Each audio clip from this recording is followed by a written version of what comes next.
Good afternoon, Facebook friends and YouTube followers. This is Rich again, back for your second video blog of the day for Tuesday, October 21st, 2014, around 4:53 p.m. in Belleville, Massachusetts. It's been a battle of mix and sun clouds today. We peaked out around 63 degrees, and there were some times that rain was coming down like a downpour. Other times the clouds were broken with sun and sunshine, and this might be a chance. Might be the best chance for sunshine until like around Friday or so, because the next 2 days we could have doses of heavy rain and wind and thunder and lightning.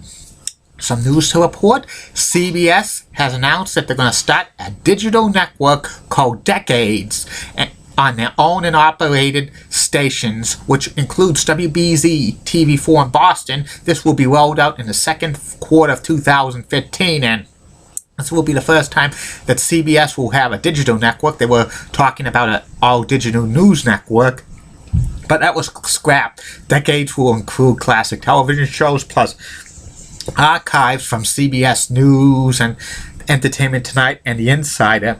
It should be a great network, and it probably is going to be on 4.2. And also this opens up WSBK TV38, because they're owned by CBS as well, and they might have, they could use 38.2 for either antenna TV or a digital network. We'll wait and see how it's going to go. It should be great in just the second quarter of 2015. And also the New England Patriots acquired linebacker Akeem Ayers from the Tennessee Titans, and that's a good move by the Patriots. And my next subject is about the history of Extreme Championship Wrestling.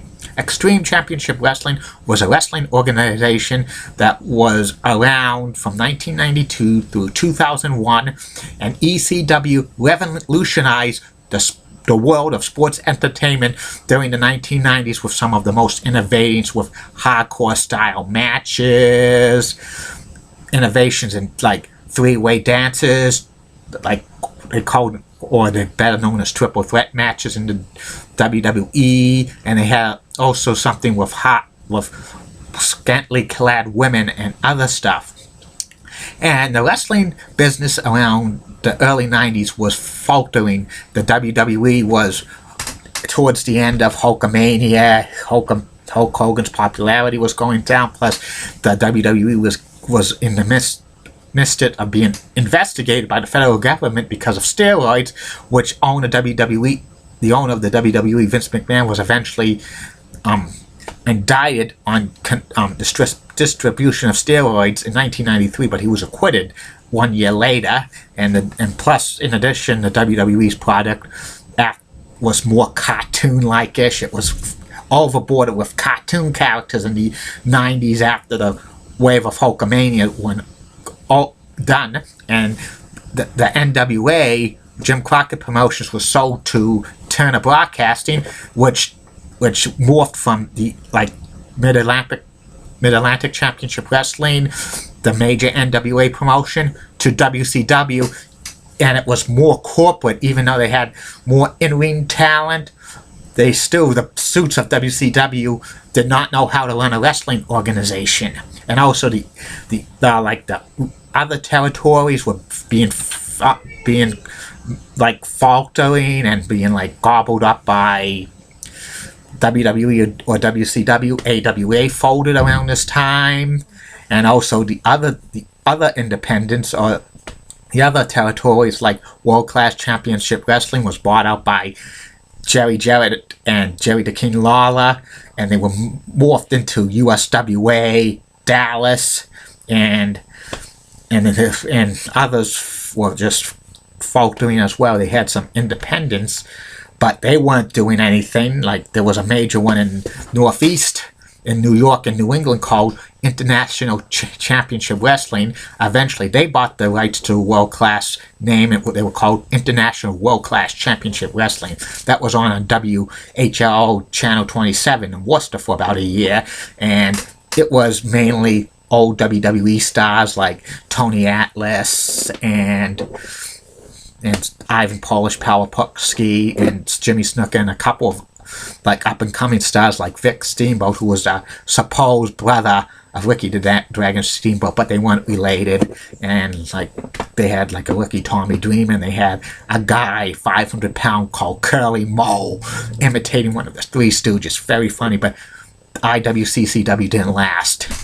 And there was also another wrestling organization called Tri-State Wrestling, which was owned by Joe Goodhart, which promoted in New York, New Jersey, and Philadelphia, around the areas where WWE used to tape the television shows, Allentown and Scranton.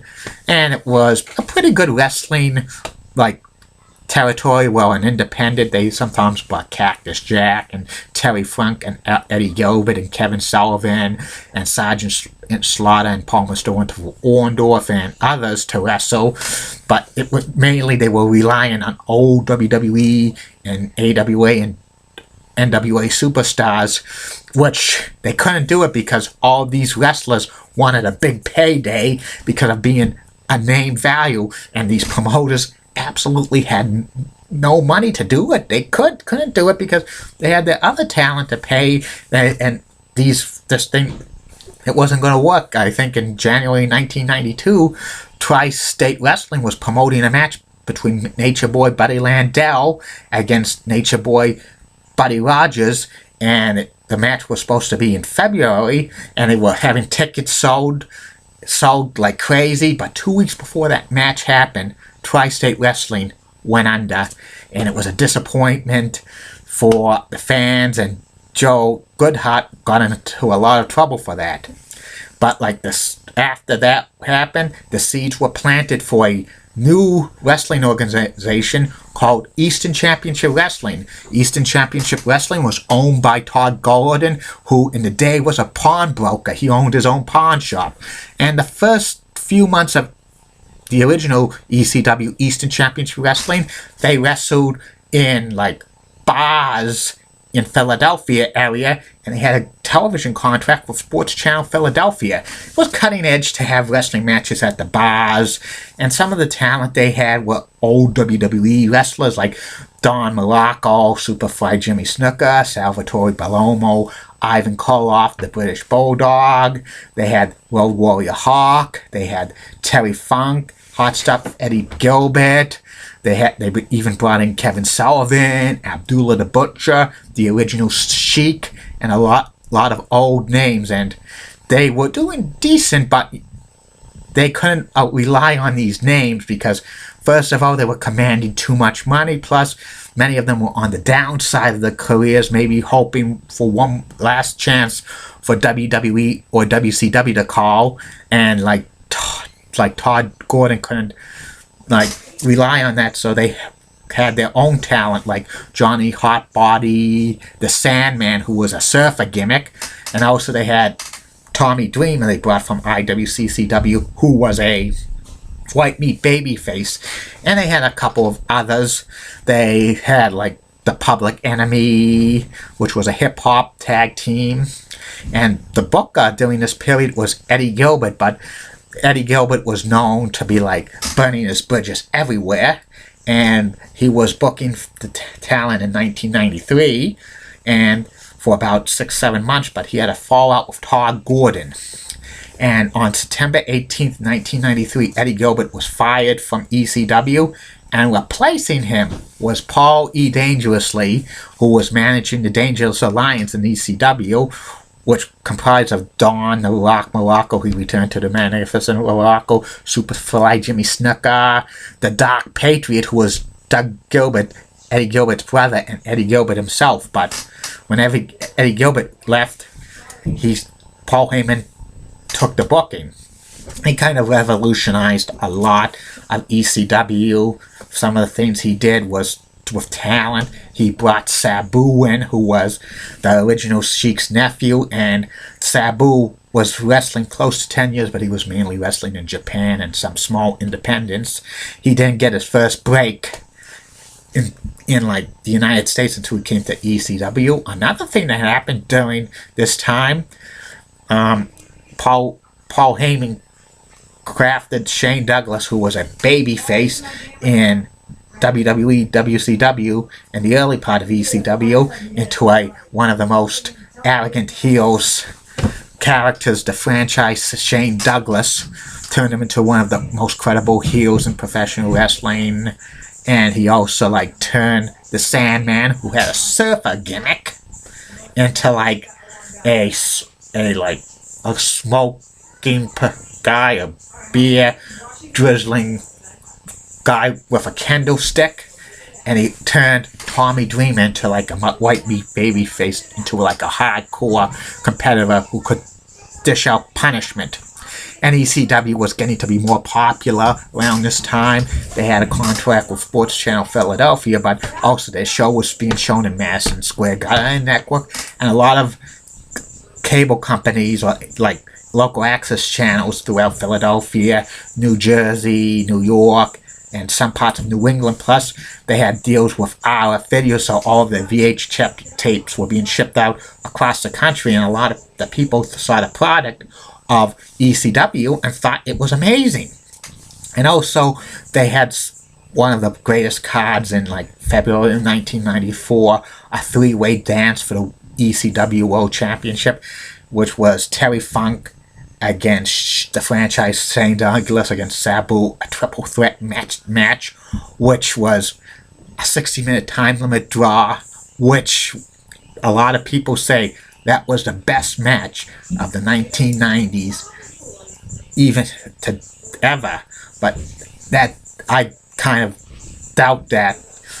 A lot of people, including me, doubt that, because there was at least a couple of great matches in WWE, like the ladder match between Razor Ramon and Shawn Michaels, the Heartbreak Kid, at WrestleMania 10, and the submission match between Bret the Hitman Hart and Stone Cold Steve Austin in 1997 at WrestleMania 13. And also on that card, what was called the line where the night was crossed, Superfly Jimmy Snuka wrestled Tommy Dreamer, and Tommy Dreamer kicked out of the Superfly Flash. Superfly Jimmy Snuka was playing the heel, and Tommy Dreamer was playing the face. That's unbelievable. That probably signified that Tommy Dreamer was going to be a star. And also ECW was acquiring more talent. They had a talent agreement with WCW at the time, so they brought Cactus Jack in, and they also brought Brian Pillman and Arn Anderson and Bobby Eaton to ECW to do some shows, and they were pretty good at that. And also ECW was having their own talent, like Mikey Whipwreck, who was probably a small guy who was basically he would be a job in the WWE, but he would surprise a lot of people and winning and stuff like that. And also, ECW signed Too Cold Scorpio and Ron Simmons. But also, calling the matches for ECW was Joey Styles, who was only 22 years old. And he was a great announcer for this. He worked solo on most of the matches he called, and he had some of the most famous quotes, "Oh my God!" Or he would say, "Catfight, catfight, catfight." Around August of 1994, ECW was part of the NWA as Eastern Championship Wrestling, NWA Eastern Championship Wrestling, but they were growing too fast. They were word of mouth. Everybody wanted to see them, including more and more television stations were picking them up and stuff like that. And there was an NWA tournament for the NWA World Championship, which was vacant for about a year. And it happened at the ECW Arena, and the final match was Shane Douglas, the franchise, against Too Cold Scorpio. Shane Douglas won, and he beat Too Cold Scorpio, and when he did the speech, he thanked all the great NWA champions of the past, but he said, "Oh wait," he said some other champions who weren't really good NWA champions. He said, "I'm not the man to accept this title that a federation had, that rest in peace 7 years ago." He threw the NWA Championship title down, and he proclaimed the ECW Championship the Extreme Championship in all of wrestling. Pretty amazing. NWA officials was pissed off about that, but Paul Paul Heyman and Todd Gordon and Shane Douglas knew about this, that they're going to throw up down the NWA title. And ECW immediately withdrew the NWA, and Todd Gordon folded Eastern Championship Wrestling, affiliated with the NWA, and he rebranded ECW as Extreme Championship Wrestling, and ECW was off and running like crazy. After that, most of the ECW main shows were at ECW Arena, which was a bingo hall called Viking Bingo Hall in Philadelphia, Pennsylvania. It was a small little barn, but every 3 weeks or so for about 7 years, they had the major shows at ECW Arena, and some of the most amazing stuff have happened at the ECW Arena. And ECW was getting to go to more places. They mainly had their house show circuit around like Pennsylvania, New York, and New Jersey, but they sometimes traveled to Florida and stuff like that, and were getting more talent like Eddie Guerrero and Dean Malenko and the Crippler Chris Benoit, and they had the original Doink the Clown, Matt Bourne there, and they also had a wrestler called 911. He choke slammed people and stuff like that. And there was one incident that happened at the Holiday Hell thing, November to Remember 1994, when 911 chokeslammed Santa Claus. Amazing. ECW was becoming to get recognized more, and they were making more money than any independent there was during the time, and more concepts was being come up. It was hard hitting, more chairs, more blood, more everything.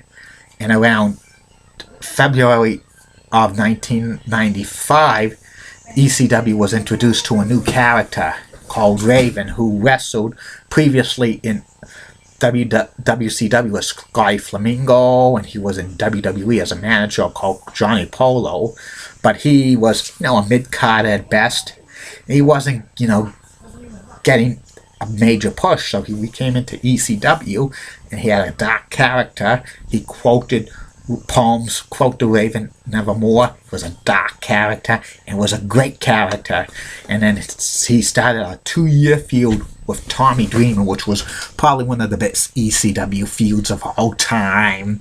Raven had a flock called Raven's Nest with Stevie Richards, who was his chief lackey, and he also had the Blue Meanie and Hollywood Nova and other stuff. And he had a female with him, a girl called Beulah McGillicuddy, who in real life was once a Penthouse pet.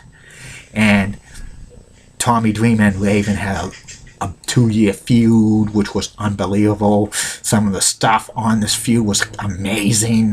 Like in 1996, January 1996, Beulah announces that she's pregnant, and Raven gets mad. Raven beats up Stevie Richards. Beulah says it's not Stevie. It's also he also beats up the Blue Meanie. It's not him. And then it's Tommy's. And it's Raven was gonna beat Beulah, but Tommy Dreamer comes up after him and smashes him and beats him up. And it's amazing. And then they hug, Tommy and Beulah. Also, other women in Extreme Championship Wrestling over the years was Francine. She was part of the Pitbulls.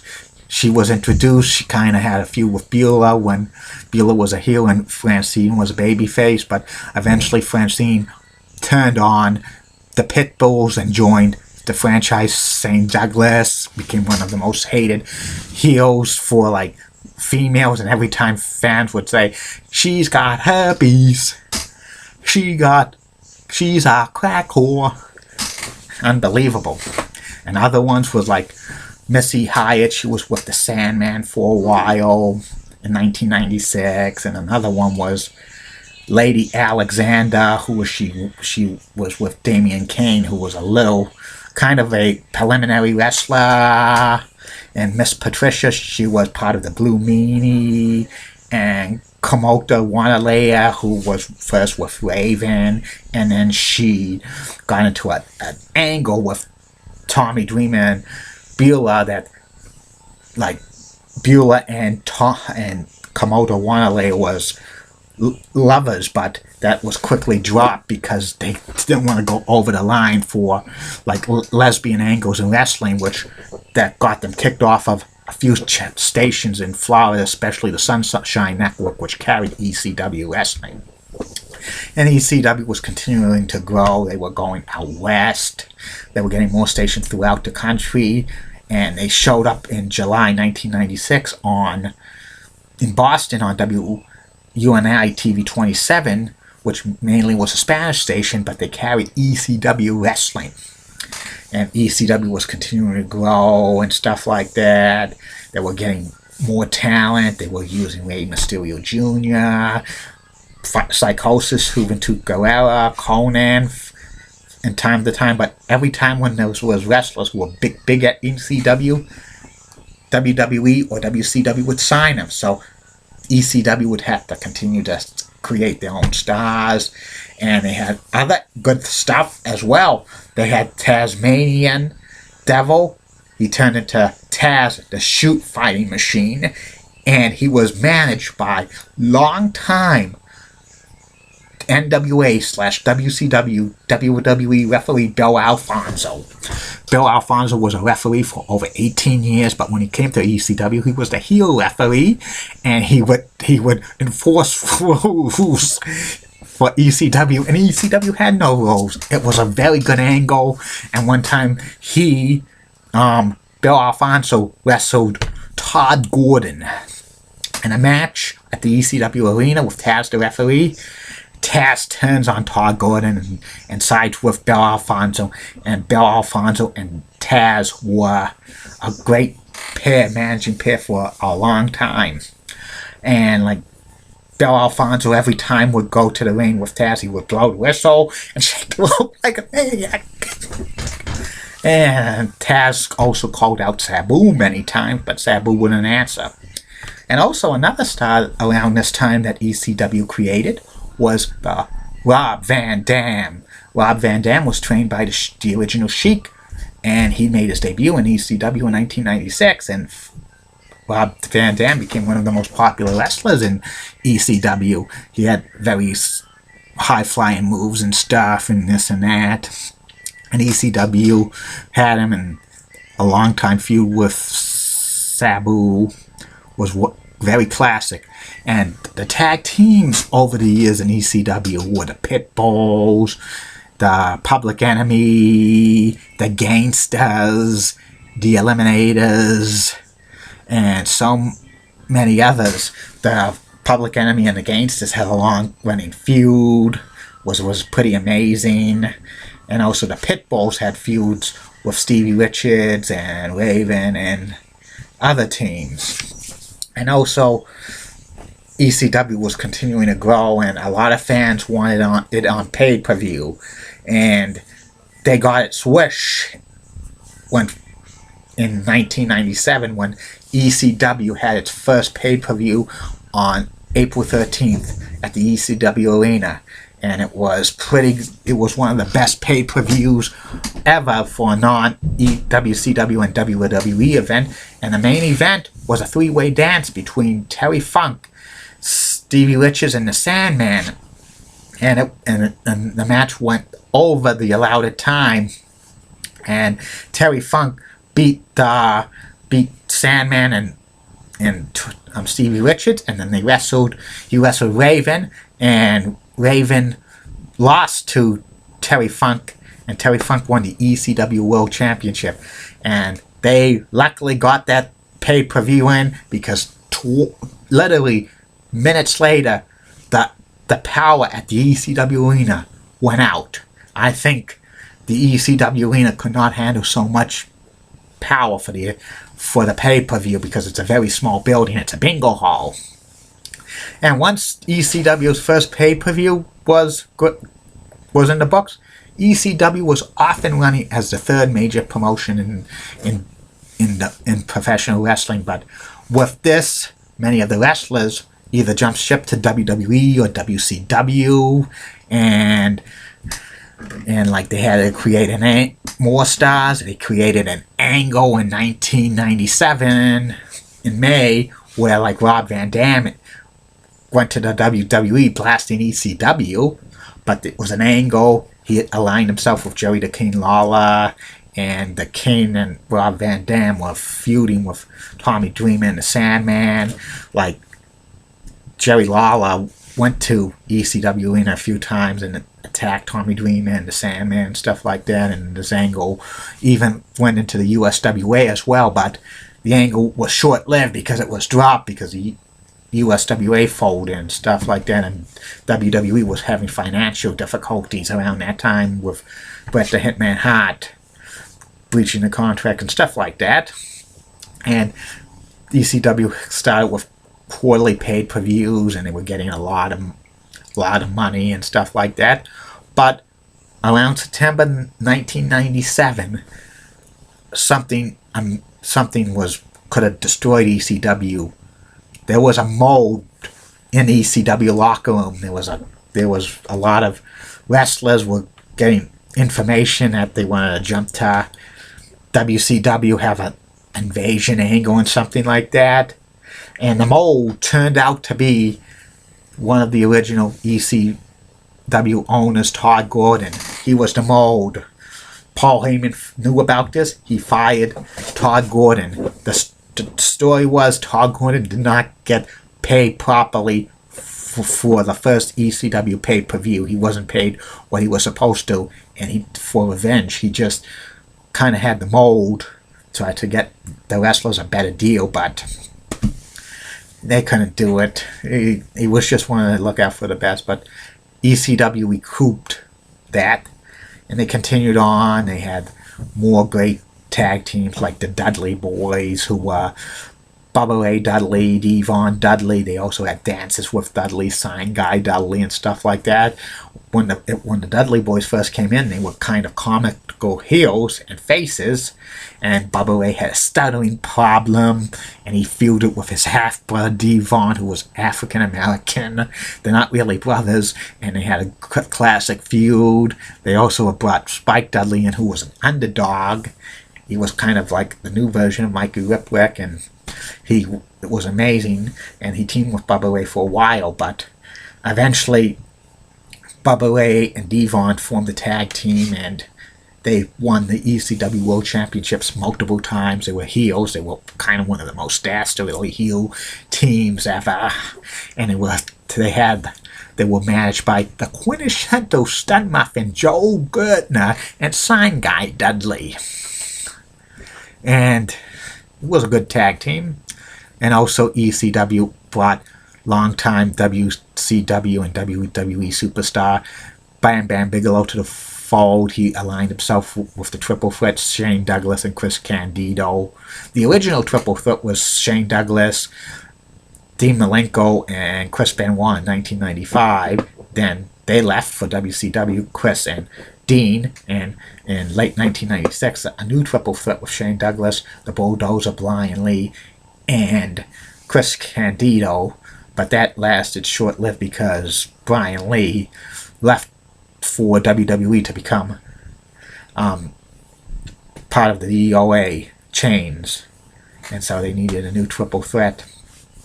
And this Triple Threat was a decent heel faction, but like Shane, Bam Bam turned on Shane and won the ECW Championship, but a month later Shane beat Bam Bam for the ECW World Championship back in his hometown of Pittsburgh, and Bam Bam rejoined the Triple Threat after a while, and they tried Lance Storm with the Triple Threat, but it didn't work out. And also around this time, ECW was having a working relationship with WWE. WWE would send talent to ECW like Ferguson LaFawn and Al Snow and Darren Drozdov. And sometimes WWE would get they got Two Cold Scorpio, named him Flash Funk, and also had Terry Gordy. He was the Mask Executioner. And ECW's pay-per-view was continuing to grow and grow and grow in 1998, but there were signs of cracking because Paul Heyman, who was the owner of ECW, he did it all. He did the bank. He did all the financial stuff. He wasn't good at financial stuff. He was good at creative stuff, and that due to talent. Sometimes he had other wrestlers to help, like Tommy Dreamer and the Sandman, but the financial things with ECW were starting to catch up with them in like 1998, especially late 1998, early 1999, when the checks were starting to bounce. And once the checks started bouncing, a lot of the talent got mad. A lot of them were going weeks or months without getting paid. A lot of mass exodus for ECW around the time. Bam Bam Bigelow, the Sandman, Raven, Shane Douglas all left, and they didn't even get paid for several months when they were in ECW. ECW tried to create new stars like Just Incredible, and they had like new ladies like Jazz, Nicole Bass, and Chastity. Chastity was in a porno movie, and ECW was getting thrown off the air for several television stations because the television station weren't getting paid by ECW, and ECW was on the brink of collapse and stuff like that. But somehow Paul Heyman got an infusion of cash, and in the fall of 1999, ECW was on TNN, but it was a very watered down version of ECW. They couldn't have too much of the violence or the swearing, or the women would dress kind of more like fully clothed and stuff. And they even were getting good ratings on TNN, but TNN was using ECW to get the best brand in professional wrestling, the #1 brand, WWE. And the house shows attendance were doing pretty good. They were going all over the country and stuff like that. But when they were going all over the country, it was costing them money that they really didn't have. More checks were being bounced.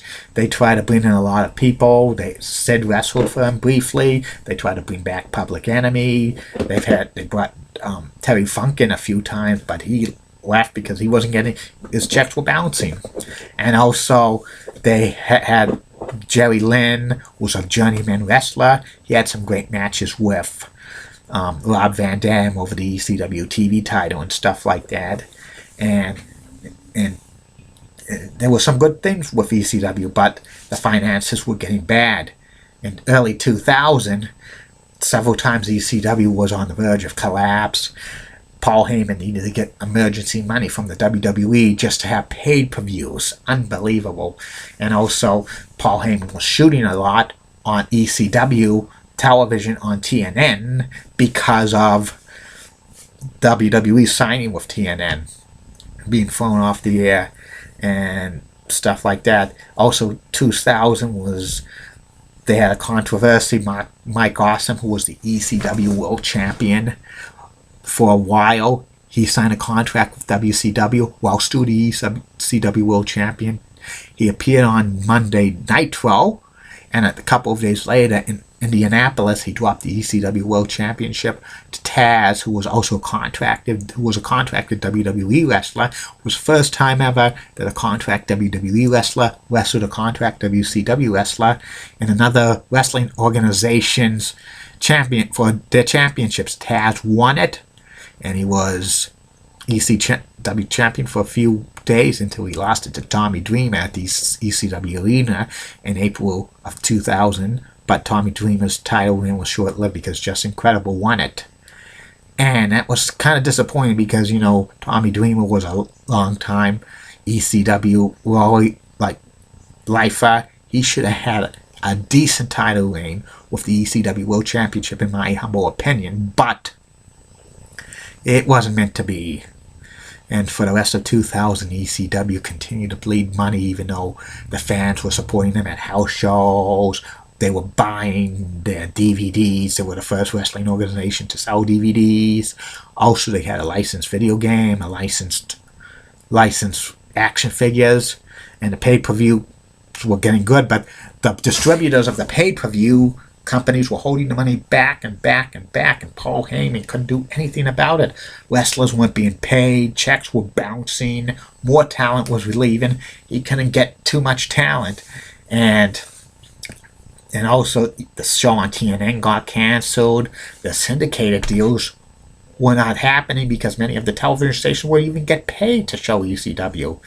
It looked very dire for ECW at the end of 2000. Like, Paul Heyman talked to many networks. He tried USA Network, but USA Network lost WWE, and if they didn't have the #1 brand, professional wrestling, they weren't going to air professional wrestling. Turner Networks pulled the plug on WCW, which caused WCW to be bought out by Vince McMahon. Fox offered Paul Heyman a deal, but Paul Heyman says it didn't work and stuff. He tried lower level networks, but these lower level networks didn't really want wrestling. And 2001 January was the last ECW pay-per-view, and it went out with a great, but it was not.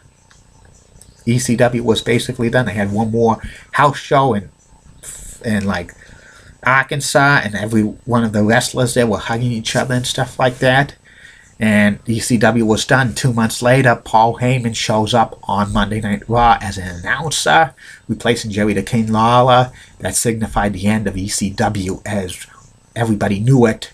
And very sad, because ECW revolutionized professional wrestling, had some great characters, and Paul Heyman was a creative genius mind, but he didn't know how to balance a checkbook, and none of these wrestlers knew how to run the. ECW still had very interest. They had a lot of merchandise and a lot of DVDs and videotapes and stuff like that, and it was very sad. Some of the concepts that ECW had, WWE used a lot during the Attitude Era, so you could thank ECW for kind of what the WWE did with the Attitude Era. And there was a new version of ECW in 2006, which was the WWE brand, which that stunk big time. And Paul Heyman was briefly created about that,